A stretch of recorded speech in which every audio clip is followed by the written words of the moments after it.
Hello and welcome to the Radiate Wellness Podcast with your host, metaphysician, Reiki master, and hypnotherapist, Christy Clemens Hoffman. Each week, we will discover teachings, tips, and tools to radiate your best life ever with practitioners, authors, and luminaries to help you on your path. Wellness, joy, peace, abundance. What do you want to radiate? Hello there, listener. I have a lot of big news to share, like really big news. As of January 7, the Radiate Wellness Podcast will be bi-weekly. Now, we're making this change in order to bring back the popular Real Life Angel Encounters podcast, which will also be bi-weekly. So if you haven't already, please subscribe or follow the Radiate Wellness Podcast so that you receive notification of new episodes. And beginning January 7, look for new episodes of Real Life Angel Encounters on all podcast platforms. In fact, past episodes are already out there for you to listen to. We think you'll really like it. Actually, there's even bigger news to share, but I can't tell you yet. So please subscribe to this podcast and Real Life Angel Encounters so you'll be notified of the big news. You won't regret it. Promise. Hello and welcome back to the Radiate Wellness Podcast. Today we radiate trauma healing with Lorre Laws, who is an author, healer, teacher, nursing professor, and leader whose scholarship and clinical practice centers on nurse traumatization, burnout, integrative health, nurse safety, and professional well-being.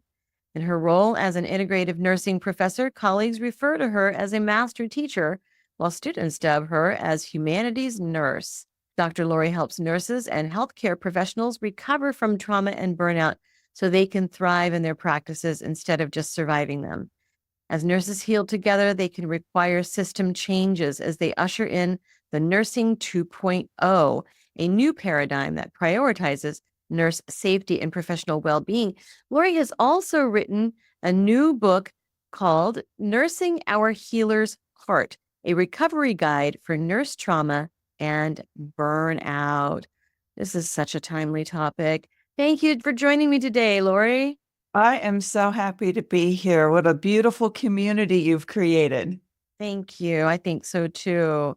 Oh my goodness. This topic of nurse burnout and trauma is just rampant. And it didn't even start with COVID. We tend to think of that, but it's beyond that scope now, isn't it? I think what COVID did for us, it was obviously a trauma for humanity as a collective to experience, but it also was an opening for healing and awareness. And in the case of nursing, it shone a bright spotlight on that which was already happening for decades, if not hundreds of years. While, as you said, the common perception is, oh, nurses are burned out because of the pandemic. Well, first of all, it's not usually burnout. It's usually nurse-specific traumatization. And it was happening long before I got my start as a certified nursing assistant in the 1970s. And so I've been around a half of a century. And it's been sort of the same issue that was really brought to light, and for which I'm very grateful because we can have these conversations in a way that weren't possible prior to that. Right. And I think that COVID, like you said, maybe highlighted some of the issues that were already going on. And I hate to bring this up, but the recent murder of the United Healthcare CEO brought up so many problems with the healthcare industry. And the health insurance industry, right? So, well, they're so intertwined. The United States, it's hard to differentiate one from the other sometimes. It is.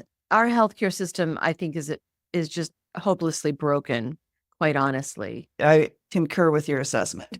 Right. I mean, it has nothing to do with healthcare. Really, it's managing disease management. Yeah. Yeah, it is, unfortunately.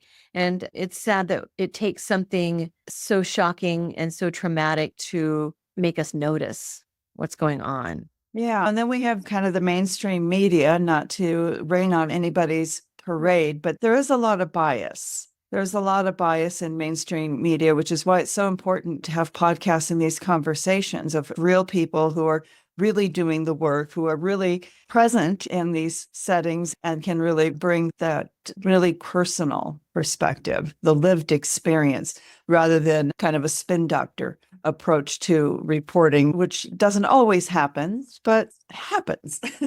Of course, we think about mostly nurse burnout with the short staffing, the long hours, the overnight hours, the hustle and bustle, and the life and death.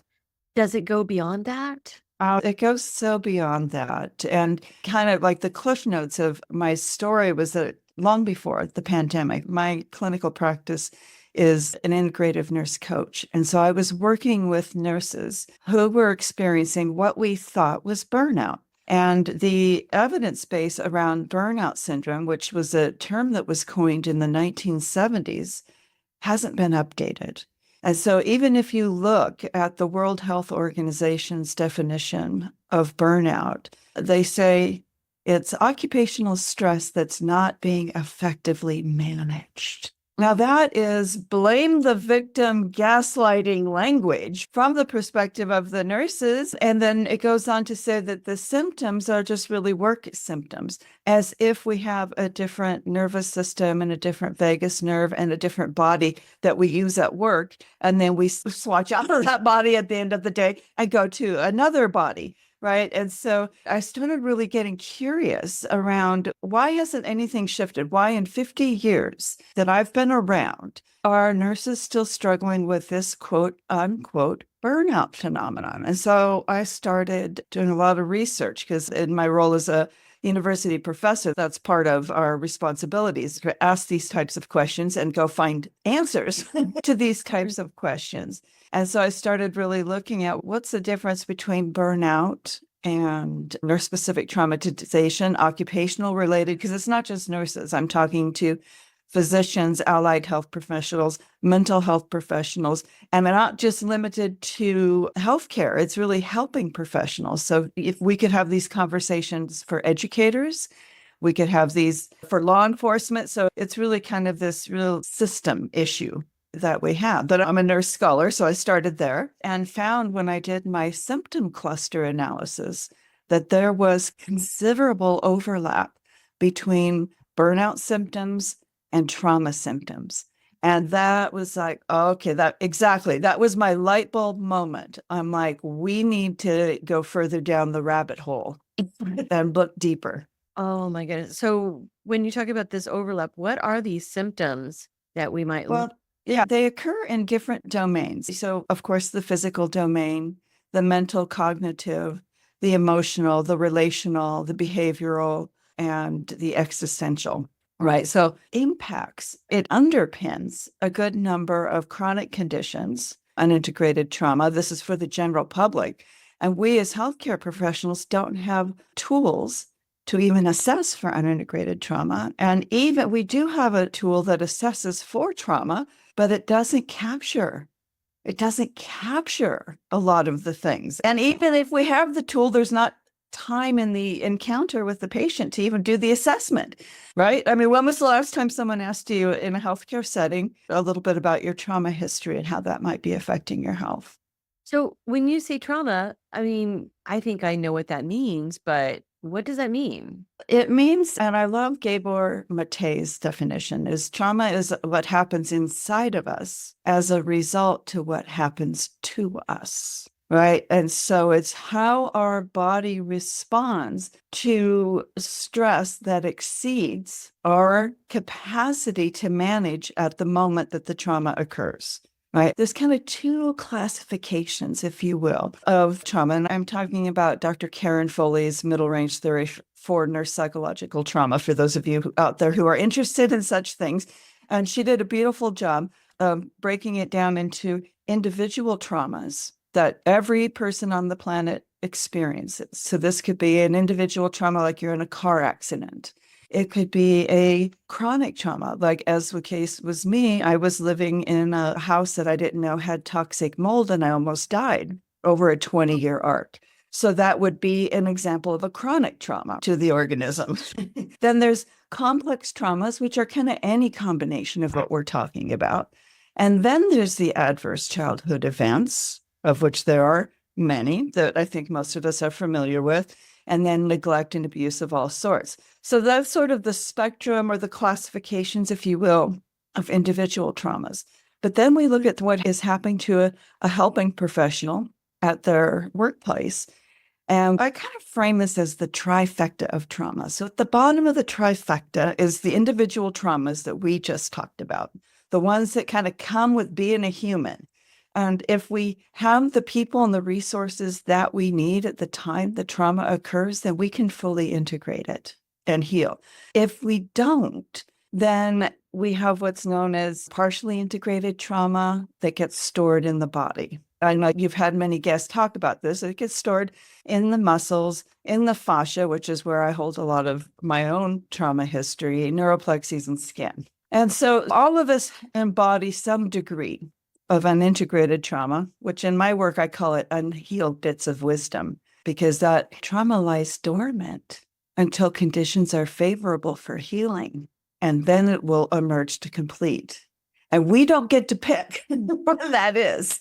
The body knows. So that's kind of the baseline of this trauma trifecta, is that individual trauma, including that which is not fully resolved within us, that is being held in the body. And then as helping professionals, we have trauma exposures that come with the job. They're inherent with the profession. So for nurses, we experience secondary or vicarious trauma. We suffer along with those in our care. Arguably, we see and care for people having very, very difficult challenges, health challenges and otherwise. And oftentimes it's one of the worst times in their life that we are caring for them.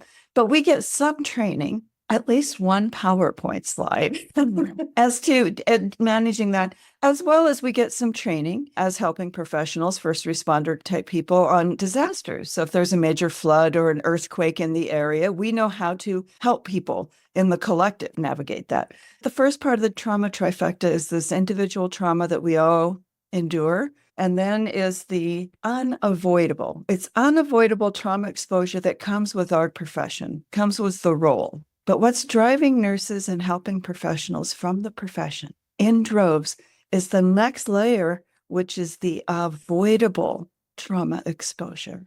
Now, that might be things like insufficient resource trauma, system-induced trauma, violence in the workplace, second victim trauma that is secondary to system malfunction. So, for example, maybe we should unpack that a little bit. Yeah, like, I would. What is all that?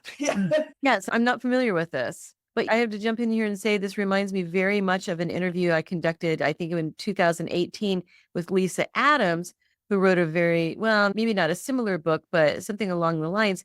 America's Real Healthcare Crisis, according to Lisa, was this problem of unmanaged stress with healthcare worker and first responder. Yeah. And back in 2018, we didn't quite have the trauma. We didn't have polyvagal theory as prominent as it is. We didn't have cell danger response theory as prominent as it is. And so I feel like perhaps I'm taking the baton a little bit and bringing out the next layer of science, as we all are, not just me specifically, but people in my role. And that's just the past 6 years that these things have come out, right? Yes. Probably yes. through COVID and through that huge collective trauma, right? Yeah. And we're moving towards being a more trauma-informed society. But as you know, social change is glacially slow. But there is awareness that we're having conversations just as you and I are having, and books are being written and so on and so forth. So when we think about occupational related trauma, there's a few classifications. And I think it's helpful because if you have listeners in your beautiful community that might be feeling like I'm struggling with burnout and I'm doing all the self-care things, I am eating right, I am hydrated, I am getting enough rest, I am going out in nature, I have healthy relationships, I live in alignment with my beliefs, values, and purpose, I'm, taking good care of my financial resources, I'm doing all of the self-care things, and I'm still struggling. Then this is the invitation to take a deeper look into and be curious about, I wonder how my individual trauma history might be at play here in some way that is not in my consciousness and my awareness because I haven't been educated on it. And then also being curious and open to, I wonder if I am experiencing occupational related stress and trauma exposure that is avoidable. So let's unpack what that might look like. With almost everyone's role, there's a degree of trauma exposure. So, if you're a teacher, it looks different than if you're a nurse, than if you're military combat personnel. It looks different, but it doesn't look different to the midbrain, the limbic system, the autonomic nervous system, or the vagus nerve, and everything that it innervates. It only looks different through our prefrontal and frontal cortex, where we make that differentiation. And so Dan Siegel does a really good job of kind of the upstairs brain is in charge of the thinking and executive function. And sort of the downstairs brain is where trauma and trauma healing happens. And so you can't talk or think your way out of a traumatic event. It's more than that. But sometimes it gets sort of swept into this, well, you're just burned out and you should take better care of yourself. You should work on your resilience, they say to us as nurses. You should do more self-care. Let's give you a self-care class, which is a little bit insulting because we have licenses that say we know that we take care of people. Yes, absolutely. An oxymoron. You've been on the planet a number of years. You would think you would know how to take care of your body to keep it alive that long. Right. So anyway, just so people can feel, I really want people to understand that it's not a character defect and it's not a personality flaw. If you are struggling with what you think is burnout, and it feels like the way it's been described to me, and certainly the way that I've just experienced trauma, is in most cases, what I've discovered is that there's an underlying trauma component that we need to facilitate healing for. And then when that is done, it was like, oh, well, those burnout symptoms weren't really burnout now, were they? Because they just sort of resolve, because I feel like we're getting to the root cause in many cases, in the way that the traditional self-care model was not effective, because these nurses were doing all the right things and coming to me very frustrated, like, I am doing everything right. And I said, yes, you are. And I don't think it's a you thing. I think it's a narrative thing, and I think it's a science thing. And I think we need to go deeper into this phenomenon and explore further. So that's what I did. And when you start looking at, okay, well, what are some of these occupational related traumas? What are some of the buckets that you might find in your life? How could that play? One, it's subtle, but not subtle when you start thinking about it. A lot of professions, nursing notwithstanding, has a historical trauma. So just like generational trauma, legacies of suffering can be transmitted from one generation to the next genetically, we can similarly transmit from one generation to nurses, or one generation of educators to the next, or fill in the blank, mental health professionals, counselors. There's sort of this nurses eat their young sort of thing. Doctors eat their young. And it speaks to the new career professional coming into this high pressure cooker environment, and their preceptors, their mentors, are already burned out and traumatized and are not always as professional and supportive as they could be. And so that's kind of like, there's a lot of that happens in any workplace. It doesn't even have to be helping professionals, where we're not very compassionate towards one another's plights because we're also stressed out and have so many tasks that we're focusing on. That seems to be a very big concern when the people who are actually working with the people who are burning out, and maybe they're not burning out too, but they should know what the others are going through. They should know what problems are creating this. Right. And until recently, we didn't have the language or the science to even have the vocabulary to frame it and understand it. And that's part of what my gig is, for lack of a better term. So we have the historical, and that is avoidable because we can have these conversations and we can start to shift that. It requires individual and collective awareness and some behavior modification, but it's within our power to bend that arc into a more compassionate, trauma-informed approach to colleague relations. That seems very doable. Now, another bucket that people might be curious about where it comes to occupational related trauma is insufficient resource trauma. Yeah. All right. So in the cases of nurses, healthcare professionals, mental health professionals, counselors, social workers, educators, and the list goes on, is that we have too high of caseloads. And in the case of nurses, the nurse-patient ratio is super important for patient safety and patient outcomes. And nurses are practicing with dangerous numbers of patients and are being floated to units in which they don't have expertise. So I, as an integrative nurse coach, that's my clinical focus. That is what I do for my clinical practice. And if someone were to ask me to float into the ICU, where I don't have any certifications or training beyond the basics of nursing school 10 million years ago, it would not be safe for me as a nurse to be practicing in the ICU because I don't have the skills. That's my expertise. Or you go and you find that the medications aren't filled, or you go into the supply room and there's not enough personal protective equipment, which was also a big thing during the pandemic. And it's still a challenge for different reasons today. Yeah. And so all of this insufficient resource. So imagine the nurse or the helping professional in their role are showing up with their compassion, their care, what I call their healer's heart, and are ready to do a very good job. And they get to work and they find out that they're not safe. Their caseload is too big. And it's not safe from the upstairs brain, the midbrain, what Stephen Porges, who brought forth polyvagal theory, calls the threat detector.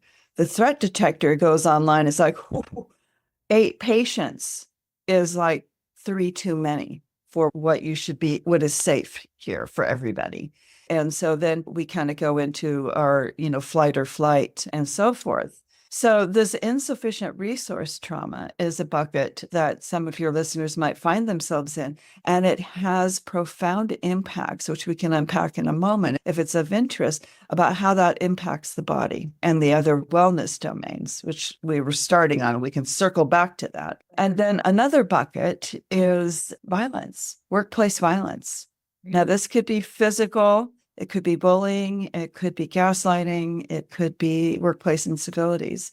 Now, in the case of nurses, recently I spoke at a conference, National League of Nurses, 200 people in my audience, beautiful. And I had my assistant with me and I said, when I ask this particular question, please count how many hands go up in the room. And so the question was this: nurses, raise your hand if you, like me, have been hit, punched, kicked, had your hair pulled, been bruised, have been scratched, bled, bitten, or had bodily fluids, excrements thrown at you in the line of duty. Raise your hand if that has happened to you.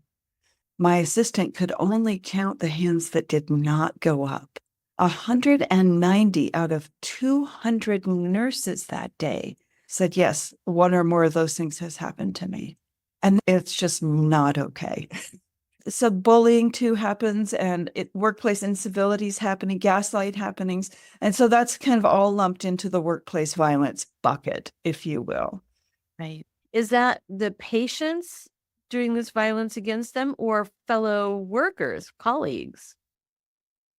I don't want to take too much of your time, but I would like to ask you a few simple favors. First of all, please rate, review, and share this podcast wherever you're listening. It sounds like a simple little thing, and it is, but it has a huge impact for us because it helps other people find us in the podcasting algorithms. I don't know how it works, but I do know that it helps a lot. Next, if you would subscribe or follow wherever you're listening, whether that's YouTube or Apple Podcasts, Amazon Music, Pandora, Spotify, wherever you're listening, just hit subscribe or follow, and that helps you and it helps us. It helps you because then you receive notifications when we have a new episode that's out. It helps us because, again, algorithm magic, I don't know what happens, but it helps. And then finally, you can support our podcast in a tangible way by going to radiatewellnesscommunity.com/podcast and then click on support the show. Now, we have a new feature too. We are now on Patreon. You can find us on Patreon. You can also find the link to Patreon when you go to radiatewellnesscommunity.com/podcast. So on Patreon, for $3 a month or $5 a month, you can support your metaphysical and spiritual growth. You can learn about upcoming guests, and you can get early and ad-free versions of the shows. So please support us. This podcast is free for you to listen, but we have costs, and quite frankly, they come out of my pocket. So if you like this content, if you get a lot out of it, please see what you can do to give back. Thank you so much. The question I asked in the context was patients or their loved ones. Okay. So patients or their loved ones. The violence against colleague to colleague violence tends to be hazing, bullying, gaslighting, verbal aggression, dismissive, condescending, and a whole host of other, what we would call workplace incivilities. That's usually how the colleague to colleague. And as you mentioned, the tragedy with our United Healthcare executive, people are coming into healthcare systems. Maybe they have had to wait for a very long time. Maybe they don't have the financial resources to receive the care that they need. And so maybe their socioeconomic status is very challenging, and a whole host, there might be some mental illness that is a factor. People were whole complex human beings, and all of us comes into the healthcare setting, not just the body part or the body system that needs support. And so it can be very, very difficult for families and for patients whose health literacy is such that they really don't understand what's happening. Hospitals can be very frightening to people. They're arguably there on one of the worst days of their life. If you're in a hospital, you're not at the park celebrating a birthday party with your family. Right. And so sometimes violence is a byproduct of that. And it's violence against the nurse who happens to be at the bedside more than any of the other professional roles. Now, there's another layer that's called system-induced trauma. All right, so system-induced trauma, it's where the system is actually the problem. And this is a huge driver of why people are leaving their roles, because it's just like, I can't fix it. The system is broken. Astutely said. Patients know this, healthcare professionals know this, society knows this. And it's not just the US healthcare system, just to be really fair. I'm also studying in Canada. I'm working with people in Canada, healthcare professionals. I've studied the European healthcare systems in different countries and Australia. So it's not necessarily a US thing. We have our own unique set of challenges with how fragmented our system is and how difficult it is for anyone to navigate, and different challenges. But the bottom line, independent of the type of healthcare system delivery, is that the frontline providers are leaving en masse because it's just too much. And so an example of system-induced trauma, if we think back to my story about the 200 nurses that were in my talk recently. And so if that happens, if we experience workplace violence at any setting, we all now have become sensitive to our safety at work, whether it's because of the mass shootings that have occurred or violence in the workplace with the tragedy with the recent shooting of the United Healthcare executive. So we're very sensitive. We're very sensitive and aware of workplace violence. And so what happens if in the case of the 190 nurses who raised their hand in my audience, that they did experience violence while discharging their duties and they were injured, and they go in just as policy, they go up the chain of the command, they follow policy to the T and sit down in the chair before their administrator. And the first question, most of the time, and you can look on social media again, and you will see accounts of this over and over and over and over again. The first question that administration asks is, what could you have done differently to prevent this?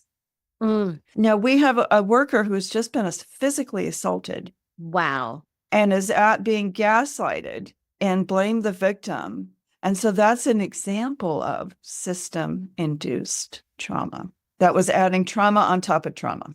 Well, and then if the healthcare worker were to say, there is nothing I could do because of the system, well, then that is something that could negatively affect their employment and their right. Yeah, and we're supposed to be practicing in what's called a just culture, where we have a blame-free, stigma-free healthcare culture where we can communicate transparently about system and organizational shortcomings and issues. And that sounds lovely in the theoretical realm. It sure does. Just culture. And in some organizations, that is practiced. Okay. In a good number, that nurses don't even feel safe. They're not even going in and reporting it because they don't want to be gaslighted. They don't Right. want to have to fill out 48 forms and then have it on their record and then so on and so forth. So then let's look at that through the lens of trauma. We're radiating trauma healing today. Let's look at through the lens of trauma healing. Because what we know from van der Kessel's The Body Keeps Score, and what we know from Body Bannock's relational neuroscience, the trauma in the embodied brain, is that what doesn't get integrated at the time that it happens gets stored in the body. So if you just have been assaulted at work, or you have got to work and you found out that you're doing your job and somebody else's because they called in sick, or because they're slacking on the job, or you try and discharge your duties and you find you have only 60% of the resources that you need to do your job the way that you are trained and are expected to do. And so day after day after day, you're going to work and there's no process in place for supporting people in integrating that trauma. And in fact, often another layer of trauma, system-induced trauma, is met. Well, here you need to fill out 40 forms and I'm going to ask you what you could have done differently. And now we're going to put a note in your personnel file. And so now more trauma is getting stuck in the body. And it's not getting processed and integrated. Right. So how does your book, Nursing Our Healer's Heart, help with this situation? How does it offer hope? Thank you. Yes, let's radiate that healing because trauma, because trauma is such a heavy topic, but it's so embedded in our systems and in our lives. It's important to talk about it. It's also important, like, okay, what can we do? So in my book, part of what I do for my day job as a professor is I develop conceptual frameworks that guide clinical practice. All right. So the book is not a textbook. It's written in the first person, as though you and I are chatting right now, and as though I'm serving as your integrative nurse coach in your living room, helping you through, facilitating your healing through case studies and 100 practices. And I have kind of the two big things we can share with your audience about this is I have a 4-step process. And there's over 100 practices in there where you can start to understand where you are in your autonomic nervous system and how your body is responding to what you're experiencing. And then what practices you can use to stabilize, nurture, and nourish your nervous system so that you can be in what's known as your window of tolerance or your ventral vagal tone, which is where we want to be really healthy in our autonomic nervous system circuit. So the 4-step process is like we kind of take a look at this self-care thing, and just as what we've been talking about. So it's called the Your Innate Care Plan, YICP. Each person on the planet has their own unique trauma history, their own unique lived history and story. And so I help the reader co-create their unique care plan that they are tailoring to their own lived experience in a way that leverages the innate capacity within us for healing. Because within each of us is an innate capacity for healing. The body is always striving towards homeostasis. We as people always want to be optimally well with the highest quality of life. We are always striving for that. So I'm leveraging that. What we have is the formula goes like this. It's 3 A's plus a B leads you to the 3 R's. The 3 A's are the foundation of taking care. If you're building a house, you want to have a lot of rebar and cement and concrete, and you want that foundation to be really strong, right? Well, that foundation is our midbrain, our vagus nerve, and our autonomic nervous system.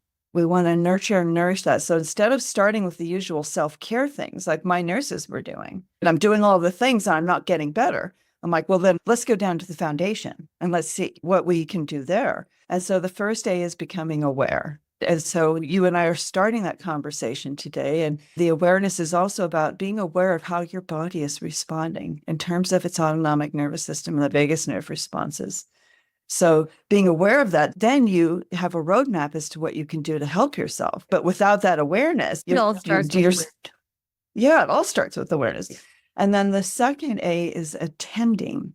And so learning how to attend to and nurture and nourish your nervous system, depending upon where it is, and start to insulate and build resilience around your nervous system so that the harsh practice conditions, quite frankly, that many helping professionals are enduring right now for a number of factors, that even though we're in these difficult settings and these difficult situations, that we have sort of some insulation around us. And that helps us to withstand more. It's not knocking us over because now we have some tools in our belt. There's the awareness, there's the attending, and then there's the alignment piece, which really talks about the correspondence between our inner and outer worlds. Like, what is happening in my outer world that is affecting me in my inner world, including my physiology, including how my body is responding?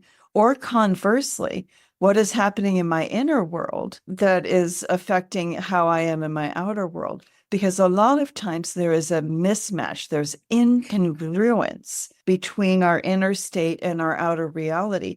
And this fosters a sense of disconnection within. And because we're not regulated in our nervous system, we're not in that ventral vagal tone where we are socially engaged, open, grounded, present, curious, we're able to see the big picture. But if we're not in that space, where most helping professionals are not, even we could be sitting in a room of our loved ones and still feel utterly alone. So the 3 A's, which is the foundation, is again, just, it's awareness, attending, alignment.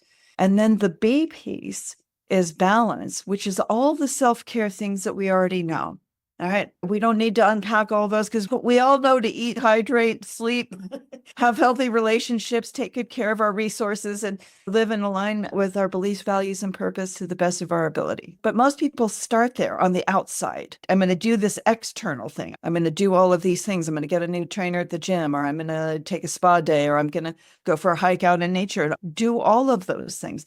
But if you're doing those and not getting into the 3 A's, if you're finding that you're doing all of those things, the self-care things, and you're not realizing some shifts or some gains in the direction that you are hoping to go, then I would be really curious about your trauma history, whether it's your individual trauma history or your occupational related trauma history, and how can we radiate healing in the 3 A's? How can we get in there and relight and really learn the language of our autonomic nervous system and how to navigate it so that everything is working synergistically together as designed. Where we end up is the 3 R's, and everybody wants the 3 R's. That's the journey of the book. The 3 R's are we get regulated in our nervous system, first and foremost, because that autonomic nervous system innervates nearly every cell in our body.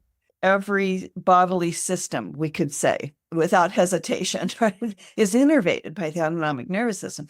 So if we start with our most primal system that has kept us alive over the millennia, if we start working with our body's most ancient wisdom and we radiate healing from there, now we're starting to get some traction. Now it's like, I get goosebumps even as I say this because so many people I have facilitated have stepped into that. Oh my gosh, I had no idea. So the first R is regulation. The second R is reconnectedness. We get more connected within ourselves, that inner outer kind of tug of war, misalignment. I feel some kind of way on the inside, but it's completely different on the outside. And that's making me feel kind of disconnected internally. Well, that gets harmonized. And because we're spending more time in nervous system regulation, in our window of tolerance is what Porges calls it, then our social engagement circuit is open and available. And we can be fully present with those in our care, with our colleagues, with our children, with our partners, with our loved ones, in a way that's not the sympathetic overdrive. Oh my God, I've got so much to do. I can't even take a drink of water, let alone talk to you right now. Or if that progresses, that sympathetic overdrive progresses, then the body will literally start shutting us down. So if you have bone-weary fatigue and you are exhausted beyond just, I had a hard day at work, then you might be in what called is the dorsal vagal response, which is where your body is literally shutting you down. And through cell danger response theory, Robert Naviaux's work, the mitochondria are not able to produce the energy that's needed. And so your body is sort of shutting you down in a protective manner because the body can't keep up with the trauma exposure, with the stress. So on a daily basis, what does this look like? What practices can nurses and any person in the helping field What Yeah. can we do on a daily basis? Yes, I have one practice. Let me just drop the last R there for those people sorry, who gets it. No, you're fine. I just don't want to leave people hanging. The last R is restoring our healer's heart. And if you put both of your hands over your heart, if you just join me with that for just a moment, put both of your hands over your heart and just drop in and just connect with your why for what matters most in your life, personally, professionally, in your family, your friends, and just reconnecting, restoring that what matters most to you. Mm. And I just noticed your energy field, like you just dropped right into your body. I mean, it's palpable. It's palpable. Yeah. So that's the formula. 3A is supposed to be get you the 3 R's, and the 3 R's is the goal. And so one of the practices that I'd love to leave your beautiful community with, it's called the Microdoses Matters practice. And this is how, even on the busiest of days, in 30 seconds or less, you can nurture and nourish your autonomic nervous system in a way that makes it feel safe, even if you don't feel safe. Because we want to shift that firing mechanism and out of flight or flight or shutdown, the things we kind of talked about, the freeze, if you will, and kind of help it to remember that we are safe, even though it looks like we aren't safe. So the microdoses matters. You want to look at in your day for the natural gaps. I'm going to the photocopy machine. I'm going to the restroom. I'm refilling my water bottle. I'm sitting down in front of my computer. I'm going into the supply room. I'm walking down the stairs to go to the cafeteria, wherever those natural gaps are. So this isn't an add-on thing. This is an awareness shifting so that we can nurture our nervous system throughout our day. And the 4 steps go like this. Find a safe place, all right, that you can be for 30 seconds. Dip into the restroom, dip into an elevator, into an empty room, into the conference room, the supply room, the stairwell. And even if there isn't a physical space for you, create one in your mind for 30 seconds. All right, so safe space is first. Ground and center is second. So I always have with me some grounding stones, but if that's not your thing, you always have your feet. Put your feet flat on the ground and just feel that floor and the earth below you. Imagine roots coming out of your feet, down into the earth, down, down, down, down, down, get deep into the earth. Anchor into the earth, the star Shambhala at the center of the earth, and then bring back up through those roots all Mother Gaia's grounding and nurturing energy, shifting your energy field, shifting your magnetic field, receiving the grounding, maybe now a deep breath is available. Let's take one together. And now let's signal safety to our nervous system, to that threat detector kind of process in our midbrain. And so one of the best ways to do that is to give yourself a bear hug. You could even I've done this in a meeting. You just it's a heated meeting or I'm having a hard time. And I just sort of give myself a little bear hug like this, give the nervous system a container to reassure it, send a signal. Because remember, our midbrain can't hear our words. Our midbrain cannot hear our thoughts. It doesn't have capacity, but it can feel the signal of safety that we are sending, even though we're in a stressful situation, but I'm safe, I'm okay. And then the last thing is putting both hands over your healer's heart again, just to remember. So quickly, it's safe space, ground and center, signal safety, healer's heart. What I love about this is that these are practical and simple things that somebody can do on the fly when they're stressed and when they've got 8 patients that they're having to care for. These are very practical things. Now, you talked about being a coach for integrative nurses. Do you see people one-on-one then? I used to, and I don't. I'm being called in my own healer's heart to make a difference with large groups of people. And Right. so I founded a nonprofit organization, which is called the Halen Academy. And Halen is the old English word for healing. So it made perfect sense to choose that word. Right. And through that, I offer healing trauma programs for the general public, for health professionals, and also I offer programs for healthcare organizations who are finding that they've done everything for their employees and the problem still persists. And it's probably because we have an underlying collective trauma component that we could address. And it usually needs to be addressed external to the organization because their employees' threat detectors are feeling unsafe in that setting, even though rationally upstairs brain knows we're safe, but midbrain is like, I don't think so. And so we found it was helpful to not be on site and have a virtual safe space for people to really be actively facilitated in that healing, or just learning, like for new graduates and early career professionals, learning how to insulate yourself in these ways so that as you are entering your career, that you are starting out with all the tools that you need, because none of this is taught in any of the curriculums that any helping professional is going through. It's really new science. So it'll take a decade or longer for it to work its way into curricula. That's why it's like, well, I'm going to write the book and I'm going to write it for a general audience. And so I'm sitting in their living room having a cup of tea and I'm going to do my one part that I can with my one grain of sand that I felt called to do. Oh, I love that. I'm looking at your website, drlorrelaws.com. That's Lorre, laws, like, a law. And you've got what is your nurse specific trauma indicator type. So I love a good typing type of quiz to find out what type I am. There's a free chapter available on your website. Let's see. Yes. Finding out your nurse trauma indicator again. You've got all of your podcast interviews on there. You've got the Trauma Healing Academy. You've got the book, The Halen Academy, everything that we would need to get to know what you do and dive in that way. Is there anything coming up in particular, a program or class or workshop that you have coming up that you'd like to promote? Well, I do. If anybody does buy the book, I also put at the end on the website, there's colorful, user-friendly PDFs to do the activities at the end of the book that you'll find much more user-friendly. So just know that they're, and I just developed, and we will have it up within my digital director of all things tech but I already developed it and she's getting it on the website, is a trauma healing assessment for everyone. And we're calling it, what is your neurospiritual block? Because what we're finding is that not only is it a lot of times is there nervous system healing, but there's a spiritual component. And then when we bring in all of us, including our spiritual nature and our religious beliefs and our cultural practices, when we bring all of us into a healing awareness and a container, then we heal faster. By the time this airs out, it'll be on the website, I bet. So that'll be there.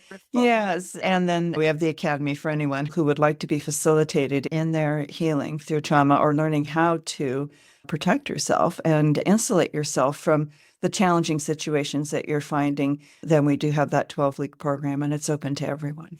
I love that. That's wonderful. This has been so helpful, so informative, and so, I think, empowering for anybody going through this workplace trauma. And we all have trauma, big T, little t trauma. We all have it. Thank you so much, Dr. Lorre, for being here. Yes, absolutely. Don't know what to watch next? Decisions. Well, we've got some suggestions. You can click this little video here and watch that. It's something that we think you're going to like. If you like the last one, you're going to like that one too. You can also click on the subscribe button. And if you do that, then you'll get notifications whenever we have a new video up. Win-win, right?